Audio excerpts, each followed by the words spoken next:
The air is thin, and the ground is shaking. America has just crossed an unimaginable threshold, $36 trillion in national debt. But here's the brutal, inconvenient truth no politician will ever dare to utter out loud.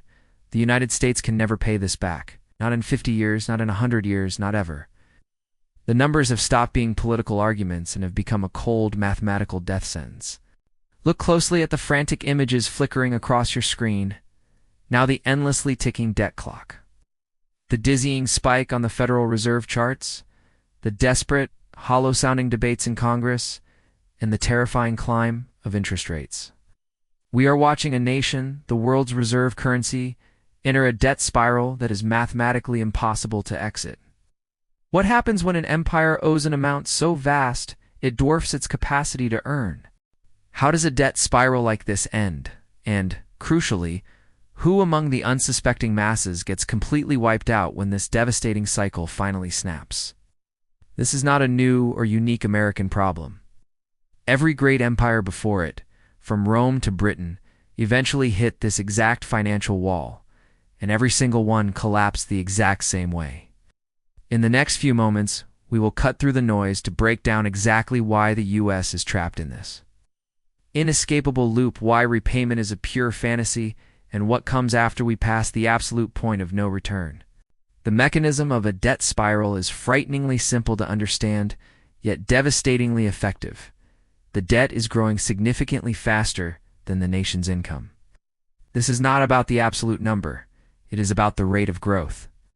We have reached a point where the interest compounding on the existing debt is outpacing the growth of tax revenue. Imagine trying to pay off a credit card where the minimum payment for interest loan is higher than your monthly paycheck increase. For the U.S. government, servicing the existing debt is now rapidly becoming the single largest expense, dwarfing things like infrastructure or education.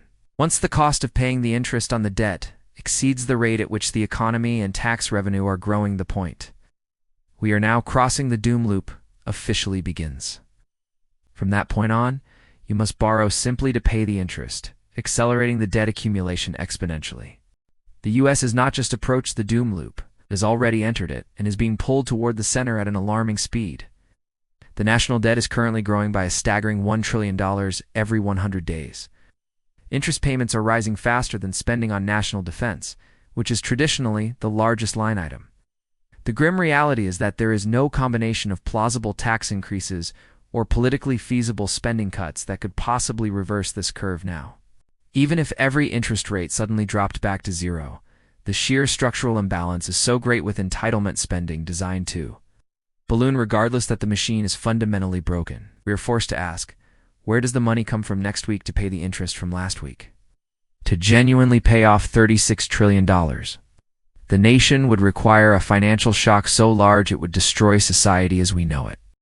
We would need to implement massive tax increases that would utterly paralyze the economy, making them politically impossible and economically self-defeating.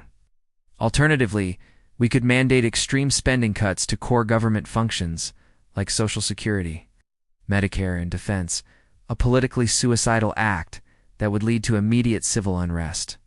The third impossibility is a prolonged period of hypereconomic growth, which is mathematically unrealistic given the current demographics and global saturation. Because these options are off the table, the government is left with only one true mechanism. It must borrow more money simply to make the interest payments on the existing debt. This is the definition of Ponzi dynamics at a sovereign level. Every single path forward leads to an ugly outcome, a catastrophic burst of inflation, a technical default, or a forced currency reset. History is our most unforgiving financial teacher, and every single empire has followed the exact same script we are reading today. Ancient Rome began its slow, centuries-long decline by constantly clipping and debasing the silver content of its coinage to pay for wars, and bred in circuses a textbook example of debt and inflation erosion.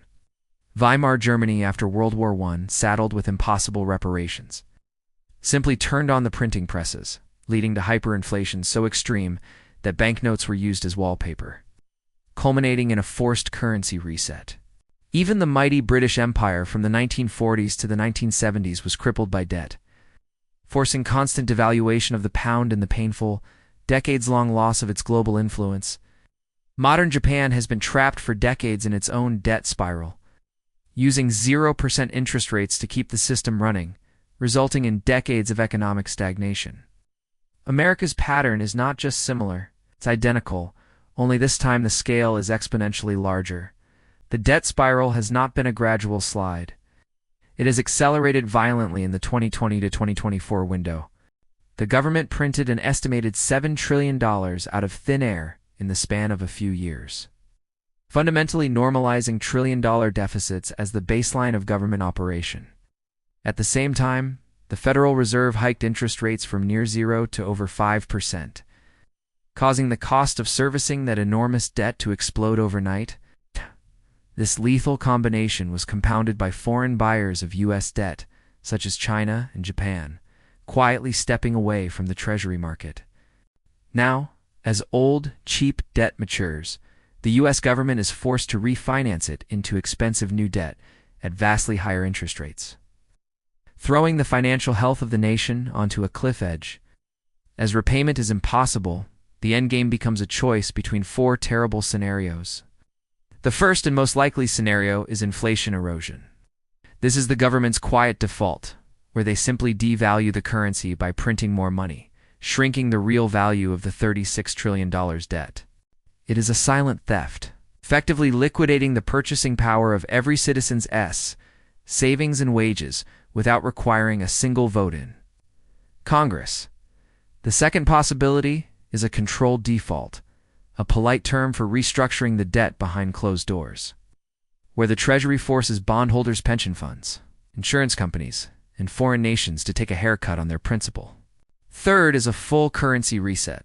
It's potentially involving the introduction of a central bank digital currency, CBDC, where the old debt is repriced or partially wiped clean as part of a transition to a new monetary system. Finally, the hard landing is the most chaotic. The dollar loses its global reserve status.